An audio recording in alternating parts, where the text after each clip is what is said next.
found him in Antarctica and brought him home. He fits in one hand. I decided to raise him, not just keep him in a tank for a few weeks. I'm going to raise El Gran Maja as a pet. Raise him all the way. See what happens. Because El Gran Maja isn't just a rare animal. This is a creature people talk about in hushed voices. 4,000 meters deep. 400 atmospheres of pressure. Plus 2 degrees Celsius. Complete darkness. That's where it lives. That's where it becomes what it becomes. Today I'm going to tell you about what happened when I found him in Antarctica. I was there for something else entirely, a research expedition, nothing special. And at 3 in the morning at -47 with a headlamp in my hands, I'm walking across the ice. And I feel it, not a sound, more like a sensation.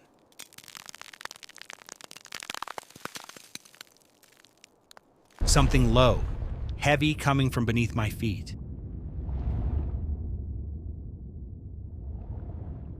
I shone the light into a crack in the ice, and I saw movement. I pulled him out with my bare hands.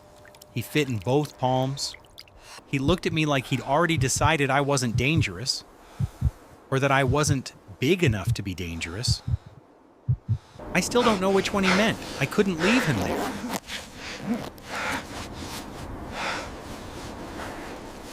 An oxygen container, a plane, 2 days of travel.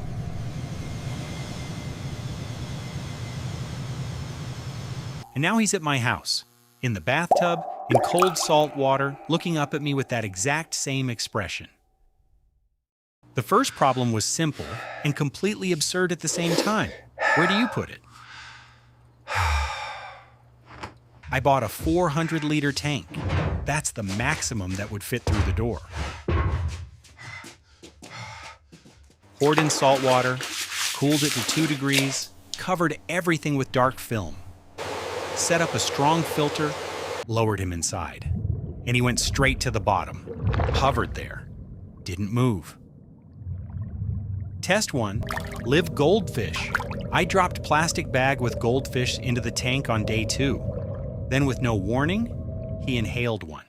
His jaw opened in under half a second, and the suction he created pulled the goldfish directly into his mouth. Test 3, food size escalation. I photographed him every morning next to the same ruler. On day 7, he had tripled in size.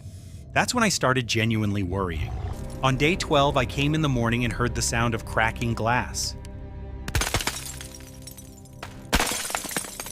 He had simply outgrown the tank in 12 days.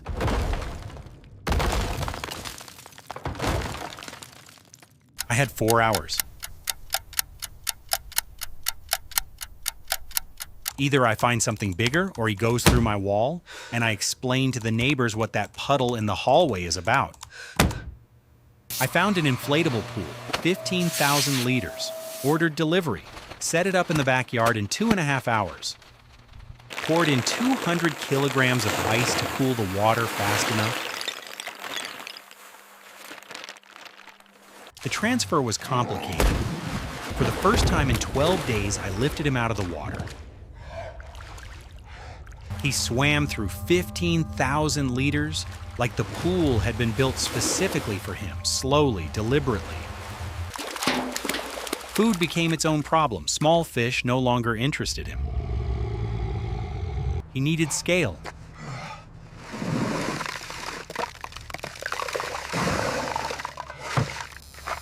I brought a whole tuna, 12 kilograms.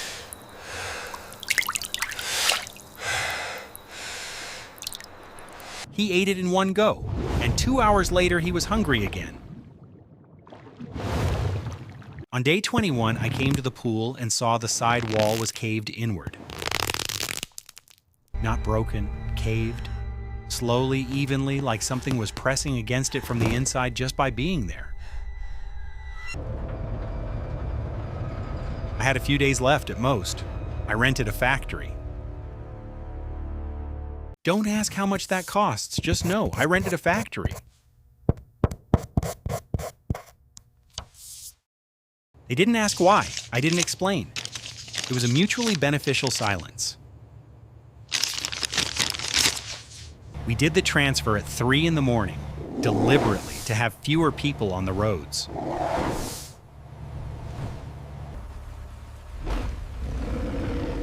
A crane, 20 tons of lifting capacity, a specialized bag, and his outline was visible from outside it.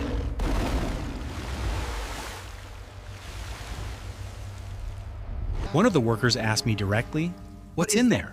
I said, "A rare fish." He nodded, but for the rest of the day he made a point of not approaching the reservoir without a reason. Smart man. When I first got drone footage looking straight down at him, I stopped. Up until then, I'd always seen him through glass or from the side. From above, the scale is different. He moved through the reservoir and I finally saw him whole, 14 meters. In 6 weeks, from the size of 2 palms to 14 meters. Feeding at this stage became logistics. I hired a separate person just to make sure food arrived on time. We barely talked. He delivered, I lowered it in. El Gran Maja took it. The system worked, but it got more expensive every day.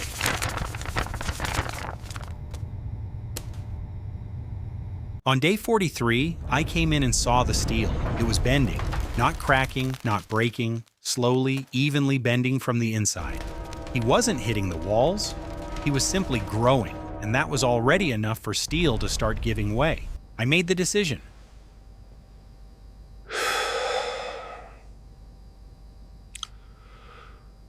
Not because I was scared, because the next container didn't exist.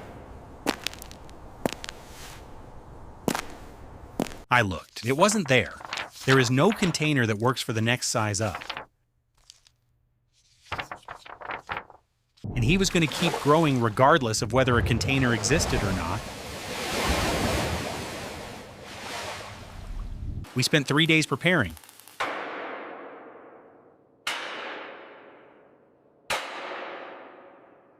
A specialized reservoir on a truck, a 6-hour oxygen system, a crane, 5 people on the crew.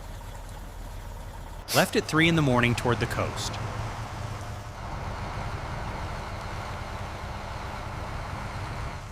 Two hours through the city at night.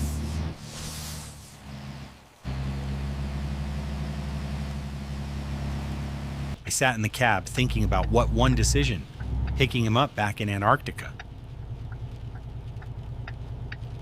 Looks like when you're watching it from a point where you're driving with a crane toward the ocean at 3 in the morning. We stopped at the dock at 4 a.m. dark, quiet, just waves. The crane lowered the reservoir to the water. I walked up to the hatch and opened it. He left immediately, fast, no pause.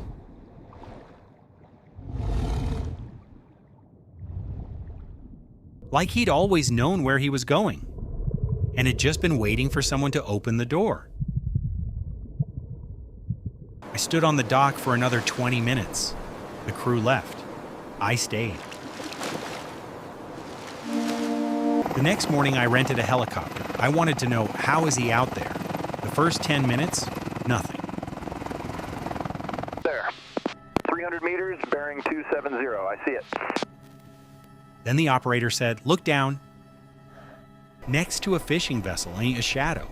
Enormous, slow, descending. The vessel looked small next to it. I watched it disappear, watched the water close over it, watched the ocean become just the ocean again. 6 weeks ago, he fit in the palms of my hands.